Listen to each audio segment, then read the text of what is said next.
الرحمن الرحیم۔ ایک اہم موضوع جس کی طرف آپ سب حضرات کی توجہات مبذول کرانا چاہتے ہیں وہ پاکستان میں واقع ہونے والا ایک بہت ہی دردناک واقعہ کہ جو حال میں پیش آیا ہے کشمور سندھ کے اندر۔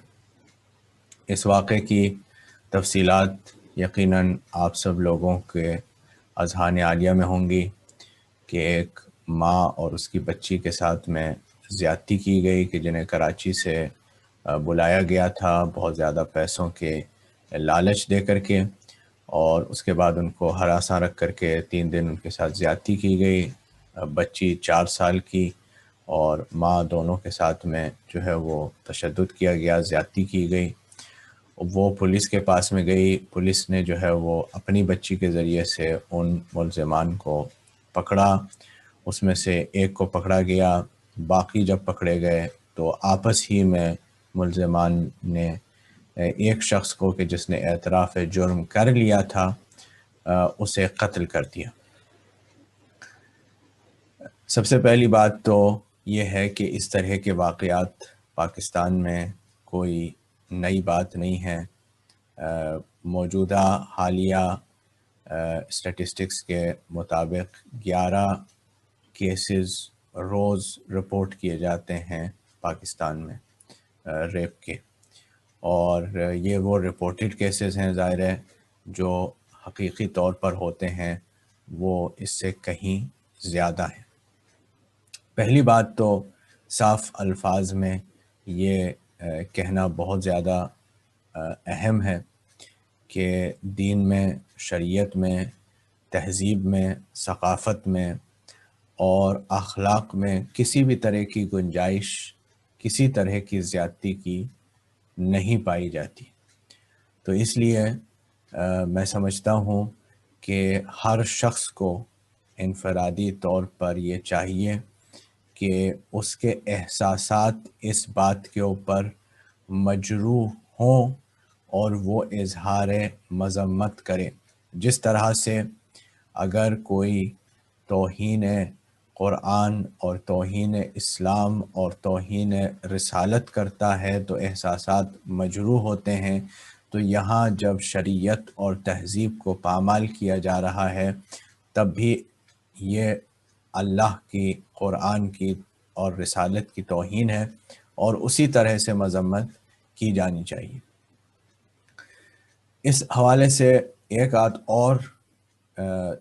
تجویزات آپ کی خدمت میں رکھنا چاہتا ہوں، اور یہ چاہتا ہوں کہ ویڈیو زیادہ سے زیادہ لوگوں تک پہنچایا جائے، اور وہ یہ ہے کہ نہایت ضروری ہے کہ لڑکوں کی اور مردوں کی ٹریننگ کی جائے کہ کس طرح سے ان کا عورتوں کے ساتھ میں رویہ ہونا چاہیے۔ ایسا کیوں ہے کہ بار بار اور مختلف علاقوں میں، مختلف جگہوں پر مختلف افراد اس طرح کی حرکتیں کرتے ہیں اور اسے کرنا صحیح اور جائز اور اچھا سمجھ رہے ہیں؟ تو اس پر کام ہونا چاہیے اور اس کی لڑکوں اور مردوں کی اس حوالے سے ٹریننگ ہونی چاہیے۔ دوسری بات یہ ہے کہ نہایت افسوس کے ساتھ میں یہ کہا جا رہا ہے اور یہ کہنا پڑ رہا ہے کہ جب سوشل میڈیا ہی کے اوپر ایسے ویڈیو وائرل ہوں گے اور ویڈیو چلیں گے کہ جس کے اندر بطور مزاح بچوں کے ساتھ شادی اور بچوں کے ساتھ زیادتی کی باتیں کی جا رہی ہیں ان پیجز کے اوپر اور ان لوگوں کے پاس سے کہ جن کے ہزاروں نہیں لاکھوں کروڑوں ویوز اور فالوورز ہیں، تو یہ ایک نہایت افسوس کا مقام ہے، اور پبلک کو یہ چاہیے کہ ایسے لوگوں کی مذمت کریں اور ایسے لوگوں کو نہ سنیں اور ایسے لوگوں کے ویڈیو نہ شیئر کریں، بلکہ ایسے لوگوں کو پلیٹ فارم دینے سے گریز کریں۔ تیسری بات کہ جس کی طرف توجہ دلانا چاہتا ہوں وہ یہ ہے کہ ہمیں یہ پھر چاہیے کہ تاریخ اسلام میں سے ان کرداروں کو کہ جنہوں نے ظلم اور زیادتی کی ہے ان کو ہیرو بنا کر کے پیش کرنا چھوڑ دیں، ورنہ ایسے کام ہوتے رہیں گے۔ تاریخ اسلام میں مالک ابن نویرہ کا قتل کیا گیا۔ قتل کیے جانے کے بعد میں انہی کی بیوہ کے ساتھ میں صحابی رسول مالک ابن نویرہ کا قتل کیا گیا۔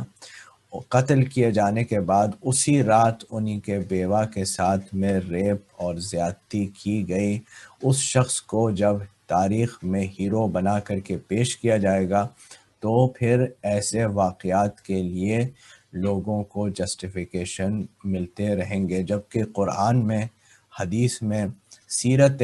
محمد و آل محمد میں ایسے کسی عمل کی کسی طرح کی قطعاً گنجائش نہیں ہے۔ آخری بات کہ جس پر بات کو تمام کرنا چاہتا ہوں وہ یہ ہے کہ قانون جو ہے وہ سخت سے سخت تر ہو چکا ہے، اور پاکستان پینل کوڈ میں ریپ کے لیے دفعات موجود ہیں، ریپ کے لیے سیکشن الگ موجود ہیں۔ لہٰذا اگر آپ کے ساتھ میں یا آپ کے کسی جاننے والے کے ساتھ میں یا آپ کو یہ معلوم ہوتا ہے کہ زیادتی کہیں پر ہو رہی ہے تو اسے رپورٹ کیا جائے، رپورٹ کرنے کے بعد میں قانونی کارروائی کی جائے، اور اگر کوئی کام نہیں کر رہا ہے تو اس کے اوپر بھی قانونی کارروائی پاکستان پینل کوڈ کے تحت کی جا سکتی ہے۔ لہٰذا قانون کو جانیں اور قانون پر عمل کریں اور قانون کے ذریعے سے انصاف دلانے کی کوشش کریں۔ والسلام علیکم ورحمۃ اللہ